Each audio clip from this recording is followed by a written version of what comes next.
Welcome to radicalwellnesstv.com. This is Laura Lee, and I'm here with Linda and Jane, and we're here with Mothers for Peace.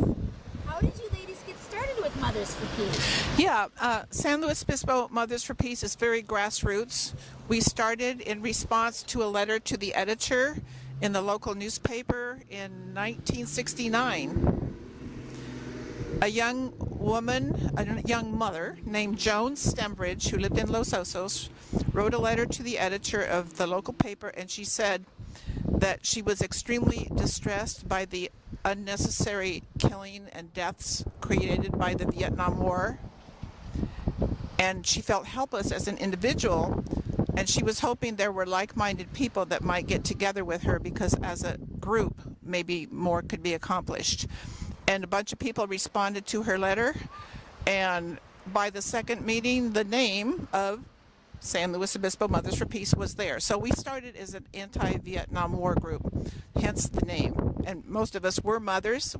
We have always had active members who were not mothers or parents, and men can be mothers. It's an attitude about caring for people and the earth.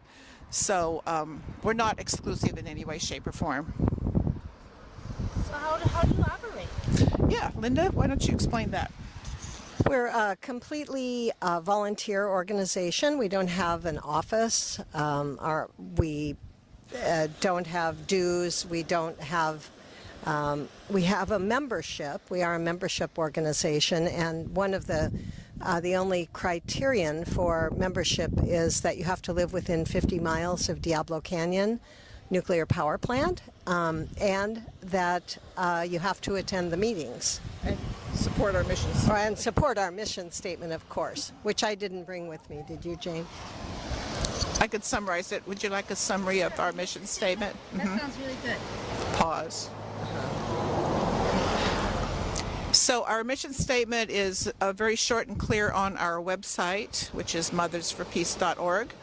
Basically, it says that we are concerned about all things nuclear. This is not the exact words, but the point is nuclear reactors, nuclear weapons, nuclear tests, meaning atmospheric testing of weapons, and that we are working toward a nuclear-free future.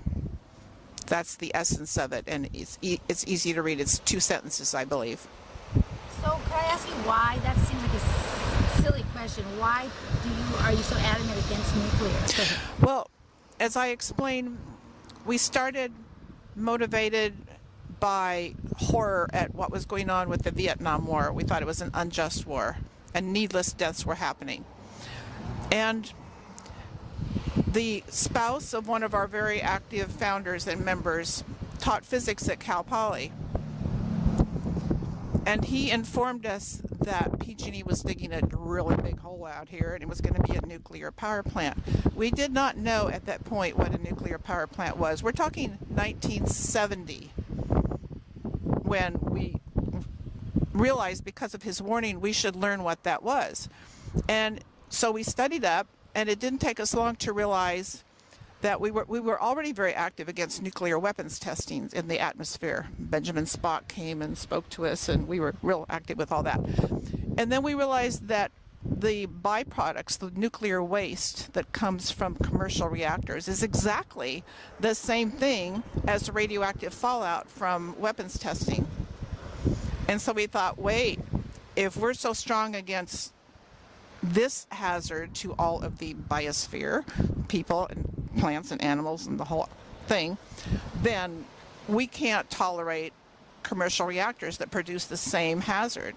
So that's how I like to say that after Mothers for Peace ended the Vietnam War in 1974, we easily transferred our focus to trying to stop the Diablo Canyon plant. We were interveners with really excellent attorneys, and so our quest was to get the Atomic Energy Commission, which it was called then. Now we have the Nuclear Regulatory Commission. But we tried to persuade the Atomic Energy Commission to observe its own regulations, which said no nuclear power plant may be licensed if it's close to major active earthquake faults. Well, before that thing was licensed, it was the Hosgri Fault was known. The Hosgri Fault is, what, 2.5 miles away. The United States Geological Survey, which is pure science, they don't care anything about reactors or not. Just as a science, they have named the Hosgri Fault and did then major and active. So there was no excuse for letting this plant operate in the first place. So that was our first big project. And you could say we failed, but dang, along the way we educated a heck of a lot of people and kind of got the movement going. Many people are aware of the occupations and civil disobedience at the Diablo Canyon plant, and Linda Seeley was right in the middle of that. So if you want Linda to tell you about that, we could persuade her. Hey, Linda. The Diablo Canyon protests were actually the largest protests ever in the history of this country, with the number. And Say that again. yeah, the Diablo Canyon protests that started in 1979 and lasted till 1984 were the largest civil examples of civil disobedience in the history of this country. Thousands of people were arrested over the years, and at certain times during certain actions, there were lots and lots of people who were arrested at the same time. I moved here in '82, and there was an action in '84 when the license to operate was on the table at that time. And it was an action that lasted for, I think, about 6 months, wasn't it? With various groups, affinity groups, working together to educate the public and then go and demonstrate. And we had large demonstrations down here. If you see that blue line across the street, that was the demarcation of whether or not you wanted to be arrested that day. If you walked past the blue line, you would be arrested. If you stayed behind it, you were not. Although one time I was pulled across the blue line by a policeman, so I was arrested when I didn't want to be arrested once, but that's okay. They let me out. It wasn't so bad in jail. But And your daughter? And my daughter was arrested too. She was a teenager. They had a group of high school students from San Luis Obispo. Well, not just San Luis Obispo, South County and coastal schools who had an affinity group, and they all went in and got arrested. It was her first action, and she's still very politically aware. I think it changed her life a great deal. God, women are out here doing this. Can you tell me a little bit of history about each of you? I was born and raised in the Midwest, in Ohio, and then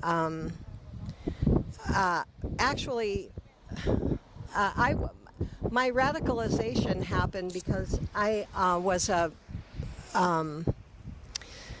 present when 4 students were murdered at Kent State University on May 4th, 1970.